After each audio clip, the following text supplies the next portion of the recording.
না, আমরা জানি অ্যালকোহল সমৃদ্ধ খাবার খাওয়া নিষিদ্ধ। কিন্তু ব্যবহারের জন্য উপাদান হিসাবে থাকলে সেসব প্রসাধনী ব্যবহার করা জায়েজ হবে কিনা? যেমন লোশন, ক্রিম বা কেউ যদি কারো হারাম বা অবৈধ সম্পর্কে সাহায্য করে, সাহায্যকারীর কি গুনাহ হবে? ফেসবুকে আমার সন্তানের ছবি পোস্ট করি, অনেকে নিষেধ করে, বলে এর মাধ্যমে নাকি নজর লাগতে পারে। আসলে কি নজর লাগে? এতে কি বাচ্চার ক্ষতি হতে পারে? সিগারেট খেয়ে নামাজে গেলে নামাজ হবে কিনা? কাউকে ভালোবাসলে তাকে পাওয়ার জন্য কি আল্লাহর কাছে দোয়া করা যাবে? ভাই, ব্যাংক থেকে পাওয়া সুদ কোথায় দিতে হবে? বিয়ের সঠিক বয়স কত? নাপাক অবস্থায় কি মসজিদের ভেতরে প্রবেশ করা যাবে? আর বিলম্ব না করে চলুন আপনাদের যে সমস্ত প্রশ্ন ইতিমধ্যে আমাদের কাছে পৌঁছে গেছে সেগুলোর উত্তর দেওয়ার চেষ্টা করি। জাহানারা ইমাম আপনি লিখেছেন, কেউ যদি কারো হারাম বা অবৈধ সম্পর্কে সাহায্য করে, সাহায্যকারীর কি গুনাহ হবে? অবশ্যই গুনাহ হবে। আমরা অনেকেই অন্যায় বা অপরাধে নিজে জড়াই না, কিন্তু অন্যকেও অন্যায় বা অপরাধে জড়ালে তার সহযোগী বা সহকারীর ভূমিকায় অবতীর্ণ হই। যেমন আপনার পরিচিত কেউ অবৈধ রিলেশন করেছে, হারাম সম্পর্ক করেছে, আপনি তাকে তার সেই সম্পর্ক স্থাপন করবার জন্য চিঠি আদান-প্রদান বা তথ্য আদান-প্রদান বা অন্য কোনো কাজে আপনি ভায়া ভূমিকার যে আপনার ভায়ার যে ভূমিকা সেটা পালন করলেন। কোন প্রকার প্রত্যক্ষ কিংবা পরোক্ষ মদদ বা সহযোগিতা আপনি করলেন। এটি যদি আপনি করেন, তাহলে সেক্ষেত্রে আপনি অবশ্যই গুনাহগার হবেন। কারণ নবী করিম সাল্লাল্লাহু আলাইহি সাল্লাম বলেছেন, আ আমাদেরকে সৎ কাজে একে অন্যের সহযোগী হতে।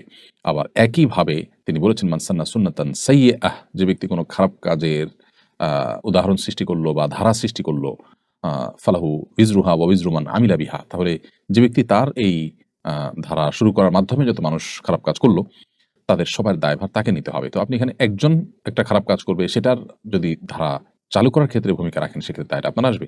এছাড়া সূরা মায়েদার ২ নম্বর আয়াতে আল্লাহ রাব্বুল আলামিন বলেছেন, ওয়ালা তাআওয়ানু আলাল ইসমি ওয়াল উদওয়ান, তোমরা পাপ এবং সীমালঙ্ঘনের কাজে, গুনাহের কাজে কেউ কারো সহযোগী হবে না। অতএব আপনি নিজে পাপ না করলে, অন্য কেউ পাপ বা অপরাধ করলে সে কাজে আপনি সহযোগিতার ভূমিকায় বা সহযোগীর ভূমিকায় আপনি অবতীর্ণ হতে যাবেন না। নাপাক অবস্থায় কি মসজিদের ভেতরে প্রবেশ করা যাবে? কেউ যদি ফরজ গোসল অবস্থায় হয়, তাহলে তিনি মসজিদে প্রবেশ করতে পারবেন না। বাকি ওযু নেই এমত অবস্থায় মসজিদে ঢুকলেও সেটি মানে ফরজ গোসল অবস্থায় মসজিদে ঢোকা যেরকম অপরাধ, জঘন্য অপরাধ, গুনাহ সরাসরি নিষিদ্ধ, সেরকম নিষেধ হবে না। তবে ওযু করে পবিত্র অবস্থায়, অর্থাৎ ওযু অবস্থাতে মসজিদে অবস্থান করা উচিত। এটা মসজিদের আদব, মসজিদের শিষ্টাচার। আর ফরজ গোসল অবস্থাতে মসজিদে অবস্থান করা তো জায়েজ নয়। যদি কেউ ইতিকাফরত থাকেন, গোসল ফরজ হয়, দ্রুততার সাথে তিনি ফরজ গোসল করে তারপর মসজিদে তিনি প্রবেশ করবেন। আর গোসল ফরজ হলে সে অবস্থায় তিনি মসজিদে প্রবেশ করবেন না। কারণ মসজিদ এটি পবিত্র জায়গা এবং পবিত্র লোকদের জন্য বিধায় এ ধরনের অপবিত্রতা এটা নিয়ে মসজিদে প্রবেশ করা গুনাহের কাজ। পরে গেমিং উইথ রানা আপনি লিখেছেন আইডি থেকে, বিয়ের সঠিক বয়স কত? দেখুন, বিয়ের সঠিক বয়স ইসলাম শরিয়া কোনো ফিক্স করে দেয়নি যে এত বছর বয়স হলে তারপর বিয়ে করা যাবে বা এর আগে করা যাবে না বা এর পরে করা যাবে না। বিয়ের বয়সটাকে ইসলাম উন্মুক্ত রেখেছে। যার যখন বিয়ে করার প্রয়োজন দেখা দিবে তার জন্য তখন বিয়ে করা শরীয়ত আবশ্যক করেছে, যদি তার বিয়ে না করলে গুনাহে লিপ্ত হন, বিয়ে করার সামর্থ্য থাকে। বিশেষ করে তরুণ বয়সে ইসলাম বিবাহ করতে উৎসাহিত করেছে। কিন্তু এর কোনো সময়সীমা ঠিক করে দেয়নি শরীয়ত। অতএব শরিয়ার দৃষ্টিভঙ্গিটা এক্ষেত্রে যথেষ্ট প্রশস্ত রয়েছে। আপনি লিখেছেন, ব্যাংক থেকে পাওয়া সুদ কোথায় দিতে হবে? ব্যাংক থেকে সুদ যদি অটোমেটিক চলে আসে, তাহলে সেক্ষেত্রে সেটা গরিব দুঃখী অভাবী মানুষদেরকে দান করে দিবেন সওয়াব নিয়ত করা ছাড়া। যেহেতু ব্যাংকের এই সুদ তার প্রকৃত প্রাপককে তাকে খুঁজে বের করে ফেরত দেওয়া সম্ভব না, সেজন্য এই কাজটি আপনি করবেন। আর যদি শুধু ব্যাংকে লেনদেন না করার সুযোগ থাকে, অপশন থাকে, তাহলে সেটাকেই আপনার গ্রহণ করা উচিত। রাজু লিখেছেন, কাউকে ভালোবাসলে তাকে পাওয়ার জন্য কি আল্লাহর কাছে দোয়া করা যাবে? ভাই রাজু ইসলাম, কাউকে যদি আপনি ভালোবাসেন, কাউকে পছন্দ করেন, বিয়ের আগে যে পছন্দ করাটা, এই পছন্দ করা এক জিনিস আর ভালোবাসা আরেক জিনিস। পছন্দ করলেন সেটি হতেই পারে। তাহলে আল্লাহর কাছে বললেন যে, আল্লাহ অমুককে আমার কাছে দিনদার মনে হয়, আমি তাকে পেতে চাই। আপনি দোয়া করতে পারেন, কিন্তু তার চেয়ে উত্তম দোয়া, আদর্শ দোয়া হলো যে, আল্লাহ যদি তাকে পাওয়ার মধ্যে আমার কল্যাণকর হয় আপনি ব্যবস্থা করে দিন। আর না হলে আমার মন থেকে তাকে দূর করে দিন। এটি হলো সবচেয়ে আদর্শ দোয়া, সবচেয়ে সঠিক দোয়া। কারণ আপনি যাকে পাওয়াটাকে গুরুত্বপূর্ণ মনে করছেন, ভালো মনে করছেন, তাকে পাওয়াটা গুরুত্বপূর্ণ নাও হতে পারে, আপনার জন্য বরং ক্ষতিকরও হতে পারে। সেই বিষয়টি আমাদের মাথায় থাকতে হবে। আর বিবাহের আগে এই তথাকথিত ভালোবাসা কারোর প্রতি এটা হারাম। অতএব পছন্দ হওয়া কোনো কারণে তার সম্পর্কে জানলেন, জানার সুযোগ হয়েছে, কাকতালীয়ভাবে জেনেছেন, সেই জায়গা থেকে আপনি তাকে পছন্দ করেন, সেটা ভিন্ন বিষয়। কিন্তু তাকে রীতিমতো ভালোবাসেন, স্বামী স্ত্রীকে যেরকম ভালোবাসে সেরকম ভালোবাসেন, তাকে ফিল করেন এবং আপনি এই পছন্দ হওয়াটাকে আরো ডিপ লেভেলে নিয়ে গেছেন, তো সেটা অবশ্যই গুনাহের কথা, সেটা কিন্তু জায়েজ নয়।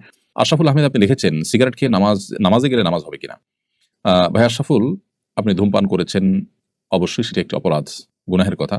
আবার সেটা খেয়ে মানে পান করে আপনি যদি নামাজে যান, তাহলে সেক্ষেত্রে মুখের যে দুর্গন্ধ আছে, সেই দুর্গন্ধে কোনো মানুষ ক্ষতিগ্রস্ত হতে পারে। সেজন্য আ কোনো মানুষের কষ্ট হতে পারে।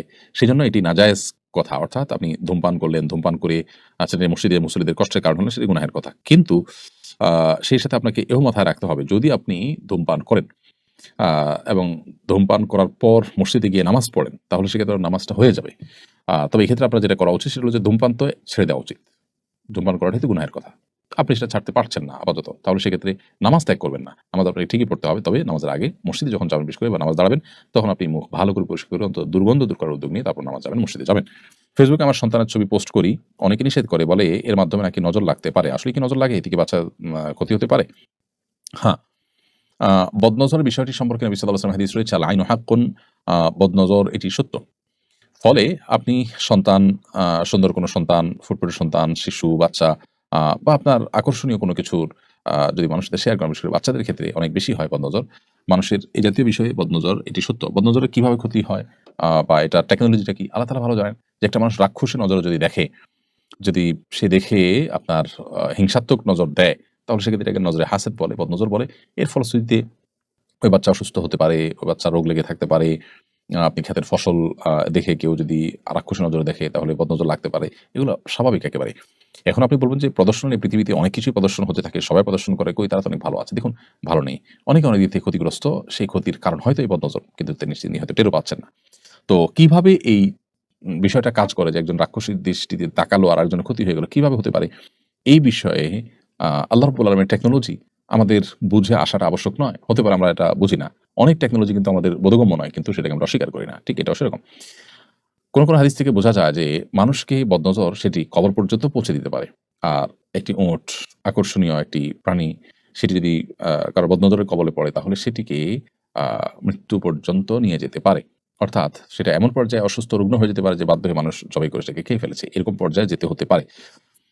উটের যেভাবে জবের পদ্ধতি, অর্থাৎ নহত্যার মাধ্যমে। তো যাই হোক, বদনজরের বিষয়টি সত্য। এটি আমাদের অস্বীকার করবার কোনো সুযোগ নেই এবং বিশুদ্ধ হাদিস দ্বারা এটি প্রমাণিত। এরপর তানজিলা ইসলাম আপনি লিখেছেন, আমরা জানি অ্যালকোহল সমৃদ্ধ খাবার খাওয়া নিষিদ্ধ। কিন্তু ব্যবহারের জন্য উপাদান হিসাবে থাকলে সেসব প্রসাধনী ব্যবহার করা জায়েজ হবে কিনা? যেমন লোশন, ক্রিম বা স্নো। বোন তানজিলা ইসলাম, আমরা যে সমস্ত প্রসাধনী ব্যবহার করি, এই প্রসাধনীগুলোতে অনেক প্রসাধনীতে হারাম উপাদান রয়েছে, যেগুলো ব্যবহার করা আমাদের জন্য জায়েজ নয়। ইহুদিদের যে সমস্ত প্রতিষ্ঠানগুলো আছে, এই প্রতিষ্ঠানগুলোর ভিতরে সবচেয়ে বেশি প্রতিষ্ঠান হলো আপনার এই প্রসাধনী রিলেটেড তাদের মালিকানাধীন প্রতিষ্ঠানগুলো। আপনি যদি গুগলে সার্চ করেন দেখবেন যে প্রসাধনীর ব্যাপারে তাদের আগ্রহ অনেক বেশি এবং ইনভেস্টমেন্ট অনেক বেশি। এখানে হারাম উপাদান খুব সূক্ষ্মভাবে মেশানো হয়। শুকরের অনেক কিছু থাকে যেগুলো আসলে আমরা অনেকে জানিও না। আর দ্বিতীয়ত হলো, মনে করি যে এখানে আর হালাল হারামের কি আছে। আরেকটা বিষয় হলো যে এগুলোর সাথে আমাদের আসলে মনস্তত্ত্বের একটা গভীর সম্পর্ক আছে এই প্রসাধনীর। তো এখানে আসলে এমন কিছু উপাদান থাকে যেগুলো আমাদের মনস্তত্ত্বকে নিয়ন্ত্রণ করা হয় বা ধর্মহীনতার দিকে ধাবিত করা হয়। বিষয়টা জাস্ট কোনো ধারণাপ্রসূত বিষয় না। এটার উপরে বহু গবেষণা রয়েছে, বহু আপনার বই পুস্তক রয়েছে, বহু আর্টিকেল আপনি অনলাইনেও পাবেন, অথেন্টিক এবং সংশ্লিষ্ট বিষয় যারা বিশেষজ্ঞ তাদের। তো যাই হোক, এই কারণে আমাদের এই প্রসাধনীগুলোকে ব্যবহার করতে সতর্ক থাকতে হবে। অ্যালকোহল বিষয়ে আপনি যেটা জানতে চেয়েছেন সুনির্দিষ্ট করে, সেটার উত্তর আমরা বলতে চাই, অ্যালকোহল কিছু আছে জাস্ট কেমিক্যাল টাইপ। এটা আসলে খাবারের জন্য নয়। সেটা যদি থাকে তাহলে সেটা ব্যবহার করাকে আরব উলামায়ে কেরাম জায়েজ বলেছেন। সৌদি আরবের উলামায়ে কেরাম জায়েজ বলেছেন। শেখ মোহাম্মদ সালেহ আল মুনাজ্জিদ হাফিজাহুল্লাহ ইসলাম কিউইতে এবং অন্যান্য উলামায়ে কেরাম তারা এটিকে জায়েজ বলেছেন, বিকজ এটি আসলে পান করার যে অ্যালকোহল, মাদক, সেটি তার আওতায় নয়। এটি জাস্ট একটা কেমিক্যাল এবং এটি পান উপযোগীই না। অতএব এটি থাকলে সেটি নাজায়েজ হবে না। তবে নাজায়েজ হওয়ার অন্য কোনো কারণ আছে কিনা প্রসাধনীতে,